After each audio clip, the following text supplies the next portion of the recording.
Police Press.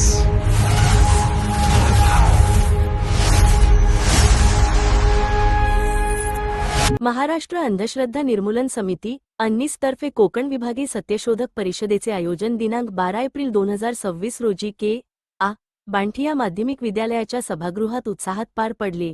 Mahatma Jyotiba Phule यांच्या जन्मद्विशताब्दी वर्षाचा आरंभ, डॉक्टर बाबासाहेब आंबेडकर यांच्या चवदार तळे आंदोलनाचे शताब्दी वर्ष आणि दी.बा. पाटील यांच्या जन्मशताब्दीचे औचित्य साधून या परिषदेचे आयोजन करण्यात आले.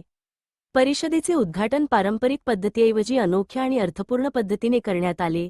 संत तुकाराम यांच्या गाथेच्या आणि महात्मा फुले यांच्या पुस्तकांच्या प्रतींचा उपयोग करून सत्यशोधनाचा मनोरा उभारण्यात आला. या अभिनव संकल्पनेचे कोकणातील विविध जिल्ह्यांतून आलेल्या सुमारे 250 कार्यकर्त्यांनी कौतुक केले.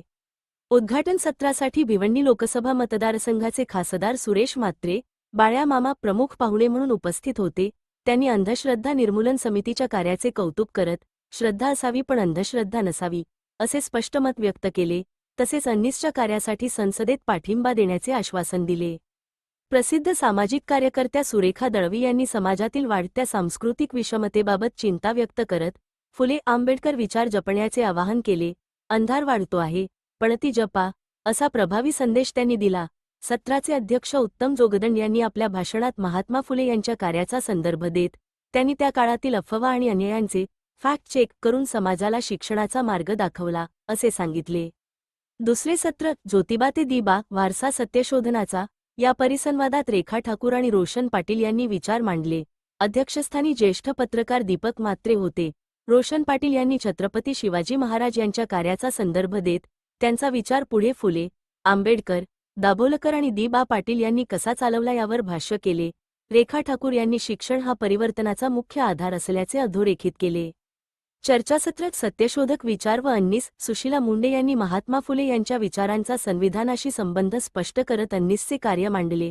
अध्यक्षीय भाषणात संजय बनसोडे यांनी सांगितले की अन्नीसने 2000हून अधिक सत्यशोधक विवाह घडवून आणले असून जात, धर्म आणि लिंगभेदाविरुद्ध महाराष्ट्र अंधश्रद्धा निर्मूलन समितीच्या वतीने कोकण विभागीय सत्यशोधक परिषदेचं आयोजन राहिलं. एकूणच महापुरुषांसोबत दी.बा. पाटलांचे विचार या ठिकाणी मांडण्यात आले आणि भविष्यात ते प्रत्येकाच्या अंकित म्हणून या ठिकाणी परिषद संपन्न झाली. काय भाव व्यक्त करा? खास करून स्वर्गीय दी.बा. पाटील साहेब यांच्या जन्मशताब्दी वर्षानिमित्त महाराष्ट्र आंदोलन अंधश्रद्धा निर्मूलन समिती यांच्या वतीने जो कार्यक्रम आयोजित केला होता, खऱ्या अर्थाने आपण पाहिलं तर स्वर्गीय दी.बा. पाटील साहेब हे आयुष्यभर याच विचारांचा त्यांनी लढा दिला, याच विचारांची त्यांची कायम निष्ठा राहिली आणि आज त्याच विचारांच्या माध्यमातून समितीनं त्याला श्रद्धांजली वाहिली, त्यांच्या निमित्त कार्यक्रम ठेवला.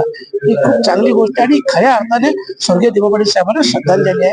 आणि आपण पाहत असाल आज सगळे प्रकार जे काही असं नाही, एका धर्मात नाही, सगळ्या धर्मात असे प्रकार चव्हाट्यावर येत असतात आणि म्हणून लोकांची श्रद्धा असावी, अंधश्रद्धा नसावी हे असं नेहमीच हे माझंही स्वतःचं म्हणणं आहे की अंधश्रद्धा ही नसावीच.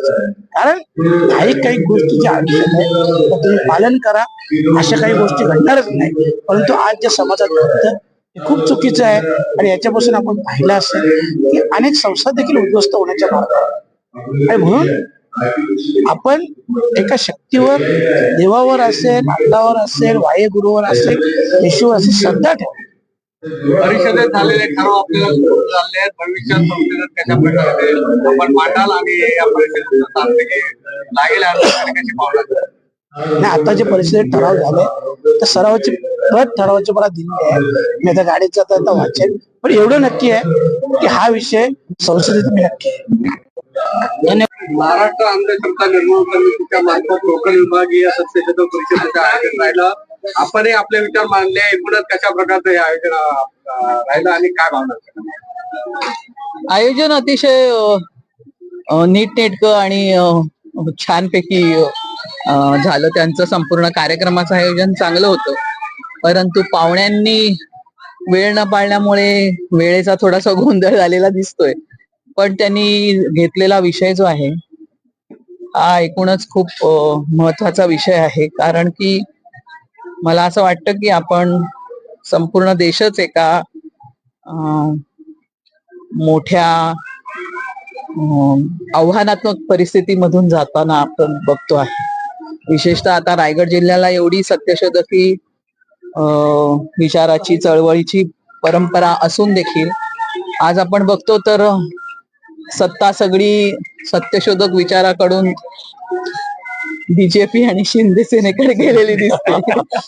या पार्श्वभूमीवरती मला असं वाटतं की आपल्या पुढचे प्रश्न खूप मोठे आहेत आणि ते प्रश्न सोडवण्यासाठी आपल्याला खूप जास्त काम करावं लागणार आहे. त्याच्यासाठी जे चिंतन आवश्यक असतं, जो आपल्या इतिहासाचा संपूर्ण मागोवा आवश्यक असतो, तो घेण्याच्या दृष्टिकोनामधून त्यांनी चांगले विषय निवडले होते, म्हणजे निवडले आहेत आणि चांगली परिषद आहे. या ठिकाणी उद्घाटन हे आगळं पाहायला मिळालं. अनेक व्यक्तिमत्वाचे विचार हे जनतेपर्यंत पोहोचवण्याचं काम भविष्यात केलं जाणार आहे. कशा पद्धतीने पाहते?